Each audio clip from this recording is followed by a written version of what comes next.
everybody, my name is Paige. I'm the brand director for Ruckify, and today I have pretty much turned my living room into a DIY photography studio so I can teach you how to take amazing product pictures for your Ruckify proStore. I myself have been a photographer for the past 6 years, specializing in newborn and baby photography. And as you can imagine, I have accumulated a lot of stuff over the past 6 years that I hardly use anymore. So you know what? I'm gonna help the local photography community out by posting all this on my proStore so that they can rent it out and use it for their sessions. So with product photography, there are 3 main rules that you need to follow. The first being lighting. If you don't have good lighting, your picture will not look good. And I'm gonna touch on that in a bit.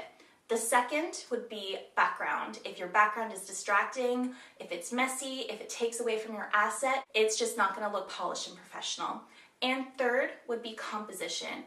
What angle should you use? How many pictures should you take? Where should your asset fit into the screen on the camera? We're actually going to go over all of that in just a bit, and this video is going to be followed up with an editing tutorial. I'm going to be showing you how to edit the pictures that we take today using a free app on your phone so you can take these pictures to the next level. Okay, so let's talk lighting. Lighting, again, is the most important thing, and I can't stress it enough. I personally prefer natural light. It's the easiest light to get. It looks the best. It doesn't leave a yellow overcast in the image. So that's what I recommend. Right now, you can see that I'm set up. I've got my coffee table against a wall. I'm about 4 feet away from the window. I'm not too close to it because I don't want the light to be too strong that it blows out my image. I'm also shooting midday so that I don't have direct harsh sun coming in and giving my image a weird contrasty vibe. I want my light to be soft and even, much like it is now. So the second rule, which is backdrop, means that you want to take a picture of your asset that's against something that's a neutral color. You don't want crazy fuchsias or blues. You want to keep it to grays, whites, blacks, creams, anything that falls in that realm. If you're taking pictures outside, that's a whole other story, and I'm going to be doing a video of that soon.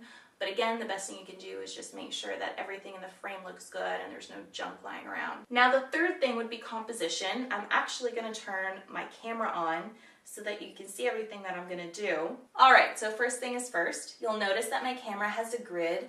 The grid is extremely helpful in making sure that my horizontal lines are even and the picture is not crooked. And I'll also put it in square mode like that so that I know that the picture looks good on the Ruckify marketplace because they're square thumbnails. So I have my camera away from the wall.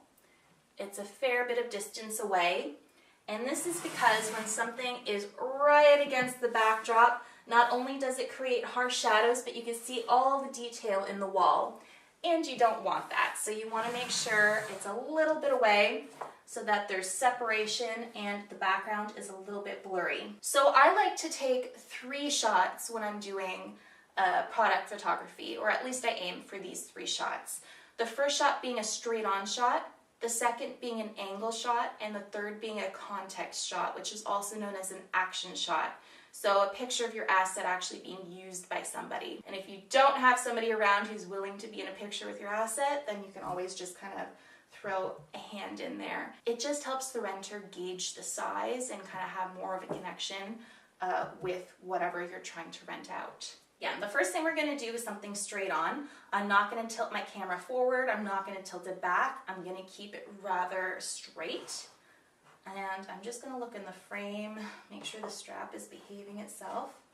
I'm going to tilt this just a bit because the light's hitting it rather nicely there. And I'm going to bring my camera in.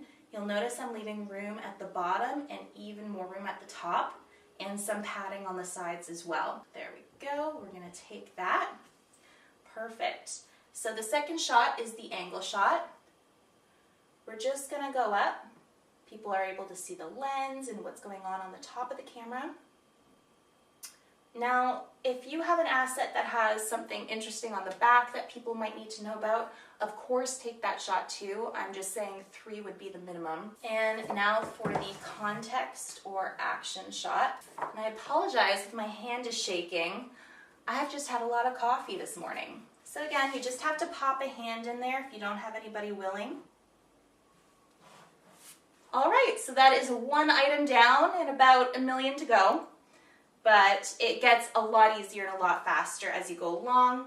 It helps if you have everything kind of laid out so that you can just swap one thing in for another and you don't miss your window of opportunity for light. So I really hope you guys learned something during this tutorial. And if you have any questions at all, please feel free to leave it in the comments below. I'm happy to answer. Ruckify is having a promotion right now. If you put 10 assets up in your Ruckify proStore, we actually make a custom logo for your proStore rental business. And if you put over 20 assets up in your proStore, we actually send you 100 business cards and your very own domain name. So thank you for taking the time to watch this video, and I hope you all have an amazing day.